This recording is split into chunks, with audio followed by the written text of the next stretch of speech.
आप सुन रहे थे मेरे साथ कितनी मोहब्बत है। कितनी मोहब्बत है भाग 22। मीरा को सावित्री का भेजा दूसरा खत मिला।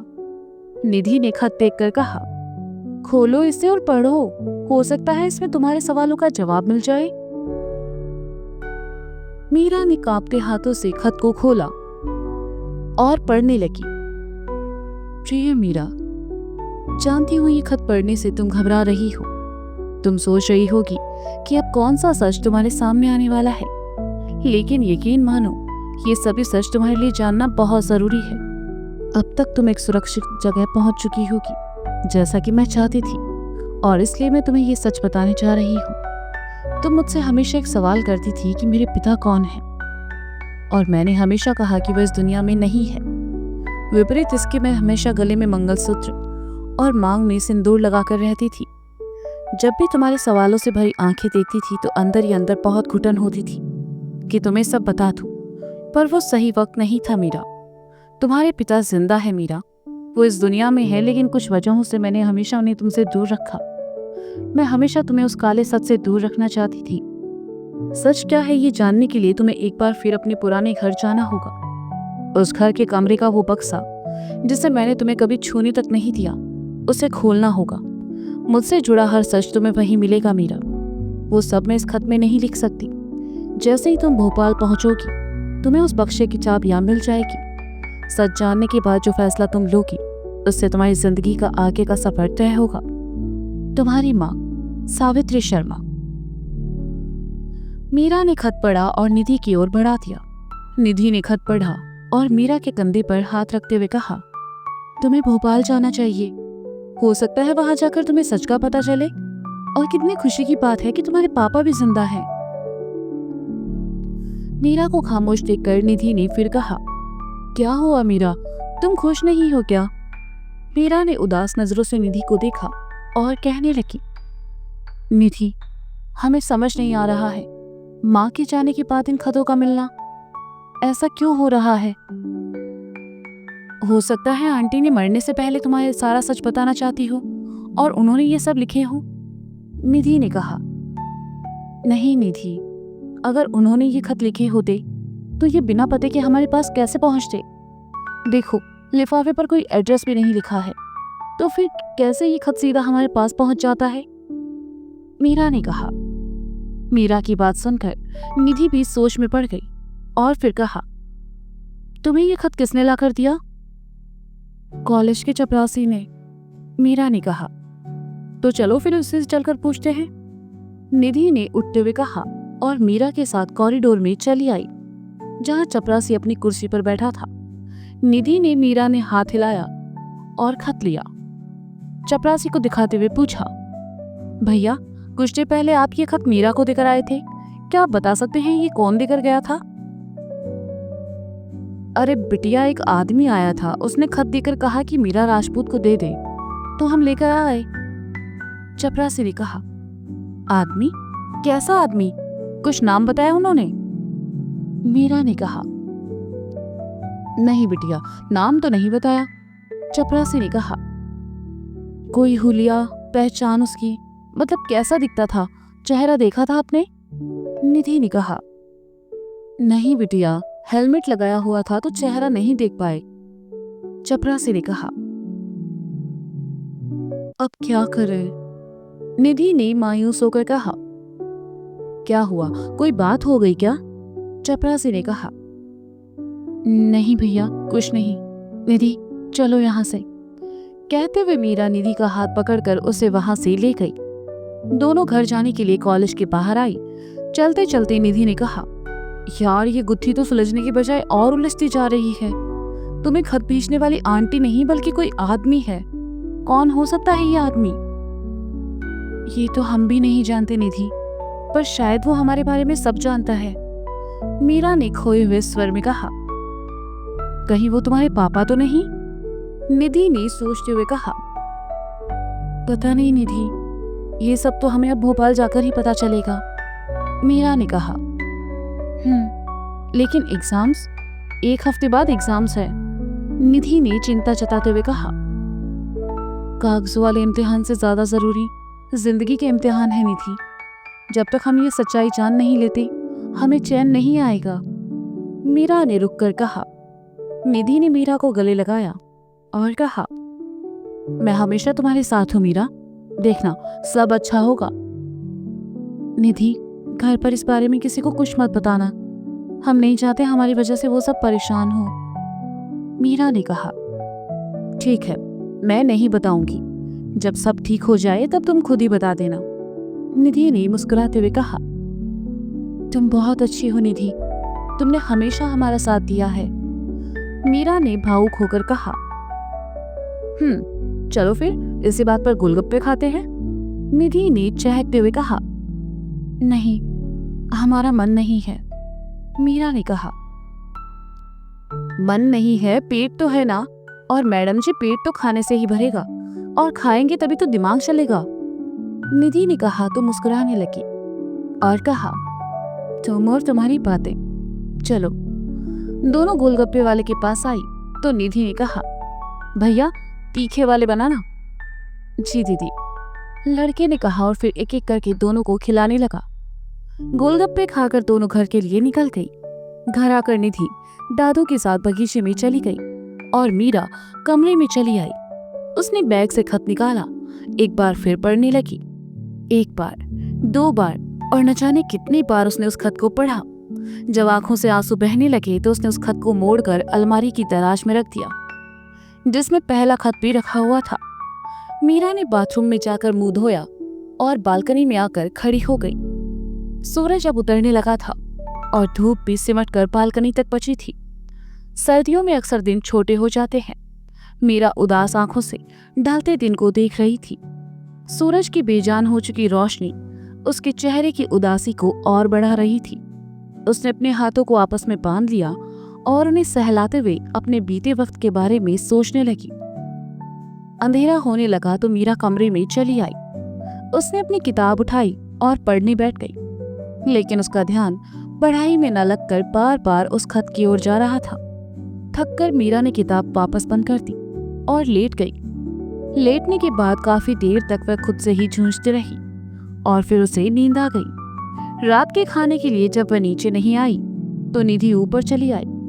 मीरा को सोया हुआ देखकर उसने जैसे ही उसे कंबल उठाया, उसका हाथ मीरा के हाथ को छू गया। अरे, इसे तो बुखार है, निधि ने कहते हुए मीरा का सर और गर्दन छुआ तो पाया कि वह बुखार में तप रही थी। निधि घबरा गई। उसने मीरा को अच्छे से कंबल उठाया और नीचे चली आई। क्या हुआ, मीरा नहीं आई? खाना नहीं खाएगी क्या वह आज? विजय ने कहा। पापा, मीरा को बुखार है। निधि ने उदास होकर कहा। क्या, उसे बुखार है? उसने बताया ही नहीं। दादाजी ने चिंता जताते हुए कहा। आप सब खाना खाइए, मैं जाकर देखती हूँ। कहते हुए राधा सीढ़ियों की ओर बढ़ गई। खाना सबके गले से तो उतरा, पर मुश्किल से। तभी अर्जुन ने कहा, कल देर रात तक वो बिना स्वेटर के बाहर घूम रही थी, उसी वजह से उसे बुखार आ गया। बहुत लापरवाह है ये लड़की खुद को लेकर। सगाई में इतनी प्यारी लग रही थी ना, जरूर उसे किसी की नजर लगी है। कल सुबह उठते ही नमक और राई उस पर से वार कर फेंकूंगी, दादी ने कहा। विजय को ये अंधविश्वास लगा तो वे बोल पड़े। क्या माँ, आप भी? उसे इन सब की नहीं, डॉक्टर की जरूरत है। मैं भी डॉक्टर मेहता को फोन करता हूँ। विजय जी उठे और वॉश बेसिन की ओर बढ़ गए। उन्होंने हाथ धोए और डॉक्टर को फोन करने लगे। अक्षत खामोश बैठा था। मीरा के बीमार होने की वजह वह जानता था। बीती रात मीरा बाहर हॉल में सो रही थी, ये बात सिर्फ अक्षत जानता था। राधा ऊपर कमरे में आई। उसने मीरा को छू कर देखा। बुखार तेज था। वे वहीं बैठ गई और मीरा का हाथ अपने हाथ में लेकर खुद से कहने लगी, सबका ख्याल रखेगी पर अपना भूल जाएगी। सबको खुश देखना होता है इसे, पर यह नहीं कि अपना भी ख्याल रखे। हो गई ना बीमार, कितनी परेशानी हो रही होगी और बताया भी नहीं। राधा बड़बड़ाती रही और मीरा गहरी नींद में सोई रही। उसे कुछ सुनाई नहीं दिया। हाँ, बीच बीच में ठंड की वजह से चमक उठती। राधा प्यार से उसका सर सहलाती। कुछ देर बाद विजय डॉक्टर मेहता के साथ कमरे में आए।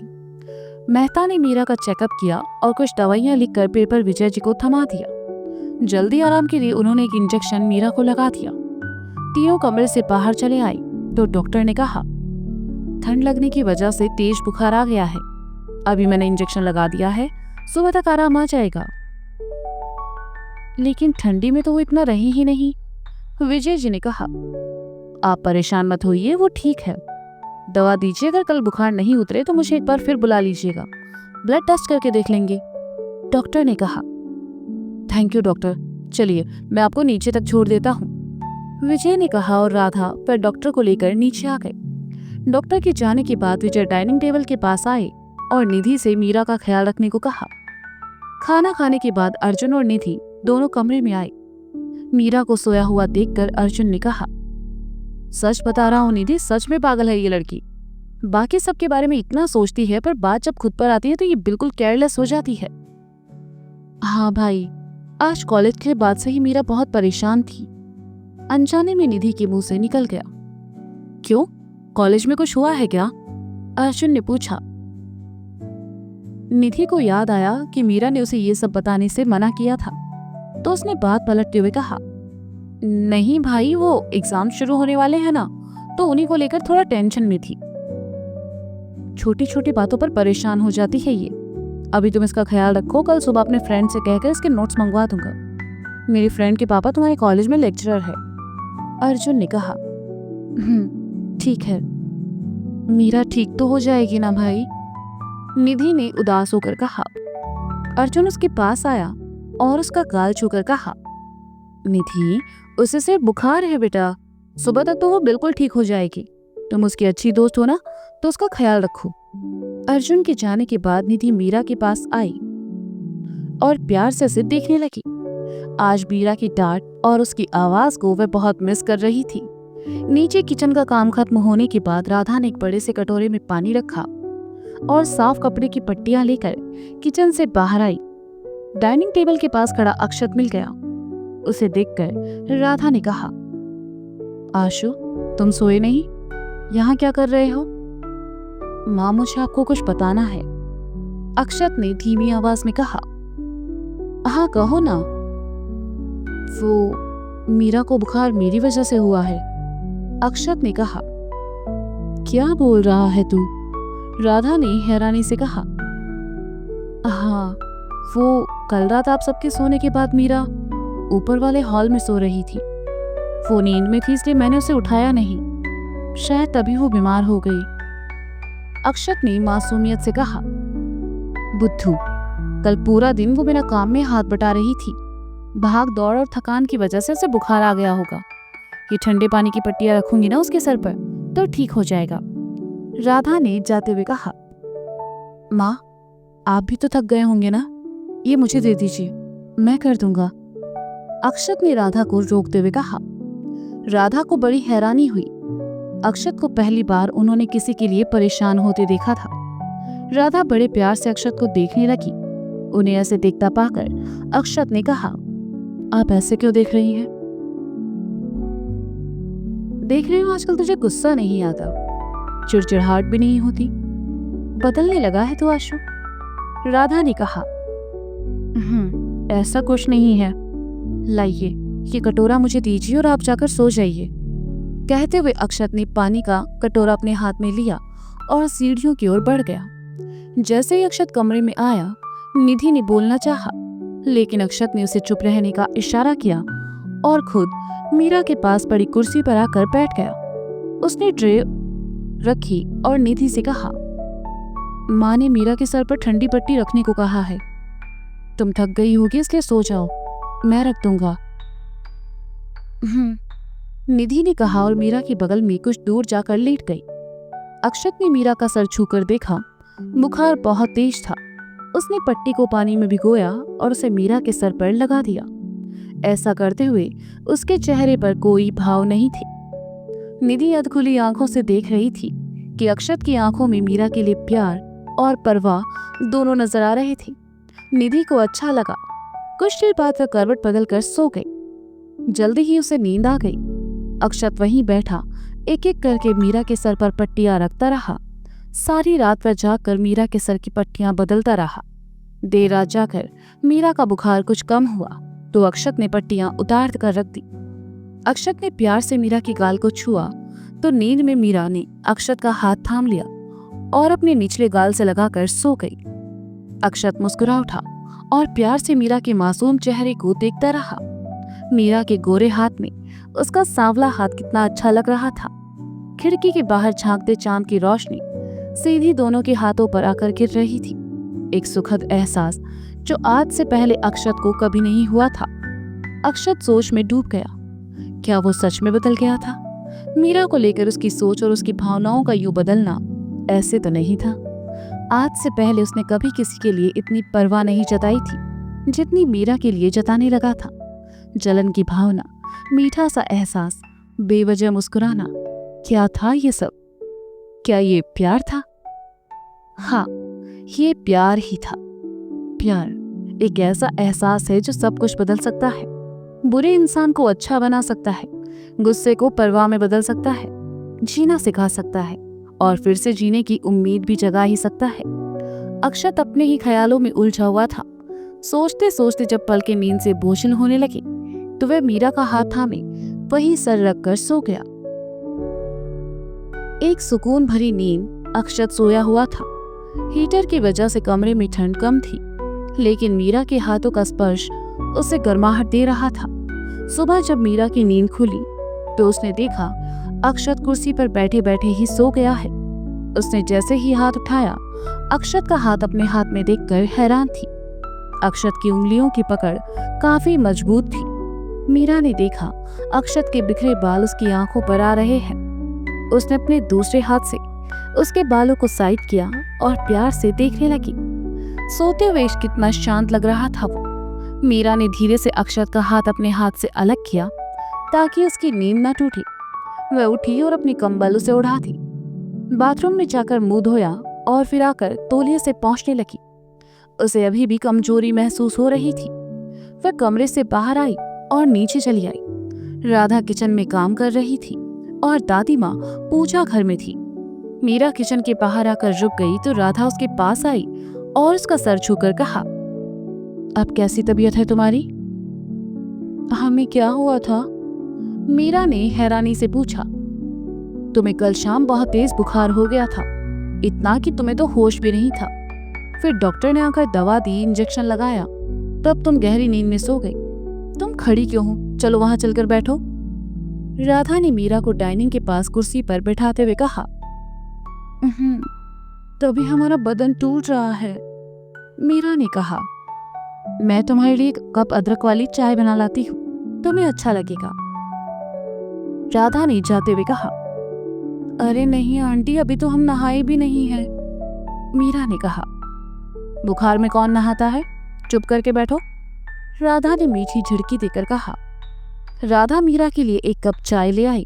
मीरा ने चाय पी और दवा ली तो कुछ आराम मिला। वो वहीं बैठी रही और कुछ देर बाद वापस ऊपर चली आई। अक्षत अभी तक सो रहा था। मीरा नहाने के लिए चली गई। नहाकर वह नीचे राधा के पास आई और कहा, आंटी। हाँ मीरा, कुछ चाहिए तुम्हें? राधा ने नाश्ता बनाते हुए कहा, हम भोपाल जाना चाहते हैं, अपने घर। मीरा ने कहा, हाँ तो चली जाना। राधा ने प्यार से कहा, आज ही जाना चाहते हैं। मीरा ने कहा, आज ही? बेटा अभी तुम्हारी तबीयत भी खराब है, सफर करोगी तो और ज्यादा परेशान होगी। जब ठीक हो जाओ तब आराम से चली जाना। राधा ने चिंता जताते हुए कहा, नहीं आंटी, हमारा जाना बहुत जरूरी है, हमें आज ही जाना है।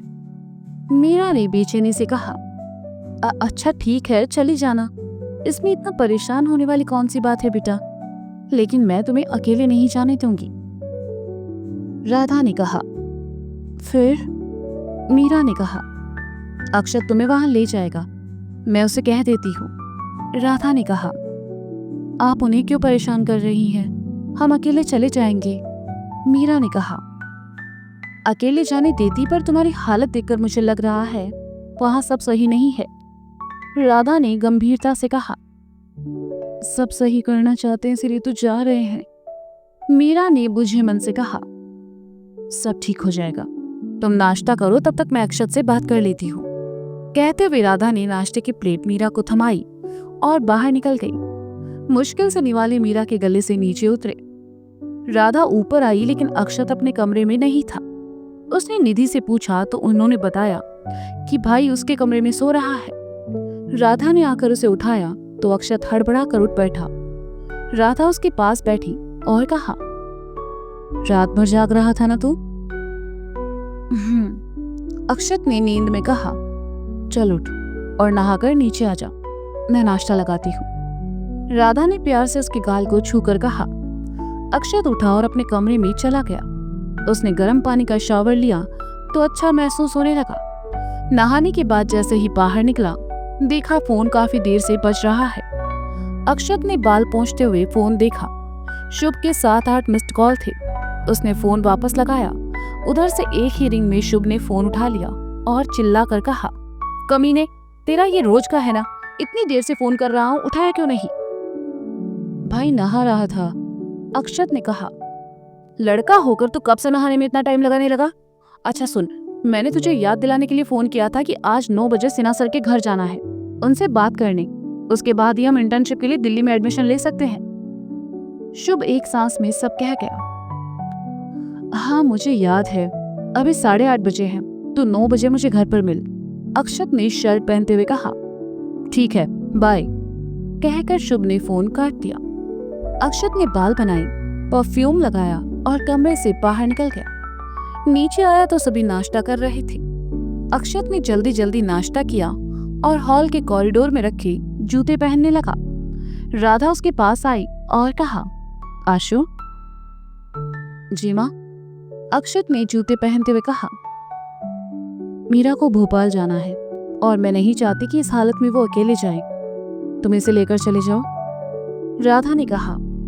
लेकिन माँ, अक्षत ने जैसे ही बोलना चाहा, मीरा ने कहा, प्लीज अक्षत जी, ना मत कहिएगा, हमारा जाना बहुत जरूरी है, प्लीज चलिए। अक्षत दुविधा में फंस गया। उसे शुभ के साथ भी जाना था, लेकिन मीरा को वह ना नहीं कह पाया और कहा, ठीक है, तुम बाहर आ जाओ। अक्षत ने जैसे ही हामी भरी, मीरा के चेहरे से कुछ परेशानी कम हो गई। वह वहां से बाहर की ओर निकल गई। अक्षत ने जूते पहने और बाहर आया। मीरा अक्षत का इंतजार कर रही थी। अक्षत ने उसे चलकर गाड़ी में बैठने को कहा और खुद शुभ को फोन लगाने लगा। तभी सामने से आता शुभ दिख गया और कहा, चल जल्दी। सुन, अक्षत ने कहा। अब क्या हुआ? शुभ ने उसके पास आकर कहा। दरअसल वो मुझे अभी भोपाल के लिए निकलना है, सर से हम लोग शाम को नहीं मिल सकते? अक्षत ने कहा। साले तो फिर नाटक कर रहा है, कितनी मुश्किल से मैंने उनसे अपॉइंटमेंट लिया है और तू लास्ट मोमेंट पर कैंसिल कर रहा है। शुभ ने नाराज होते हुए कहा। आई एम सो सॉरी यार, माँ ने कहा है मीरा के साथ भोपाल जाना है, सो आई एम सॉरी, अक्षत ने कहा। शुभ थोड़ा रुका और कहा, किसके साथ जा रहा है? बताया ना, मीरा के साथ, अक्षत ने कहा। अच्छा, भाभी के साथ जा रहा है, शुभ ने थोड़ा ऊंची आवाज में कहा। चुप कर कमीने, क्या बक रहा है? और वो तेरी भाभी कैसे हुई? अक्षत ने उसका मुंह बंद करते हुए कहा। तू उसे कब कहेगा पता नहीं, पर मैंने तो उसे कल रात ही भाभी मान लिया था। शुभ ने अपने मुंह से अक्षत का हाथ हटाते हुए कहा। देख, मैं तेरा मुंह तोड़ दूंगा, अक्षत ने चिढ़ते हुए कहा। शुभ ने उसकी बात को इग्नोर करते हुए कहा। तुम दोनों अकेले भोपाल जा रहे हो, मतलब साथ में कोई नहीं है। हाँ, खूबसूरत सफर, और ऐसे में काश वहां बारिश हो, तुम दोनों का एक दूसरे के लिए प्यार जगे और दोनों एक हो जाओ। ठरकी है तू साले, चल निकल, मुझे देर हो रही है। कहते हुए अक्षत जाने लगा तो शुभ ने कहा, अक्षत। अक्षत ने पलट कर कहा, पसंद करने लगा है ना उसे? शुभ ने उसकी आंखों में देखते हुए कहा। अक्षत मुस्कुराया और कहा, थोड़ा सा। वहां से वह गाड़ी की तरफ बढ़ गया। शुभ के चेहरे पर बड़ी सी स्माइल आ गई और वह गाते हुए अंदर जाने लगा। तेरा फितूर जब से चढ़ गया रे, इश्क जो जरा सा था वो बढ़ गया रे, तेरा फितूर वो जब से चढ़ गया रे। तो दोस्तों ये था कितनी मोहब्बत है भाग 22। इसका अगला भाग आप जल्द ही सुनेंगे मेरे साथ। तब तक के लिए शुक्रिया, बाय बाय, अपना ख्याल रखिए। हाँ, सुनते रहिए कितनी मोहब्बत है मेरे साथ। और अगर कहानी आपको पसंद आ रही है तो इसे लाइक करें, कमेंट करें, अपने दोस्तों के साथ शेयर करें। और अगर आपने अभी तक मेरे चैनल को सब्सक्राइब नहीं किया है तो प्लीज एक छोटी सी रिक्वेस्ट है, इसे सब्सक्राइब जरूर करें। मिलते हैं जल्दी, बाय बाय।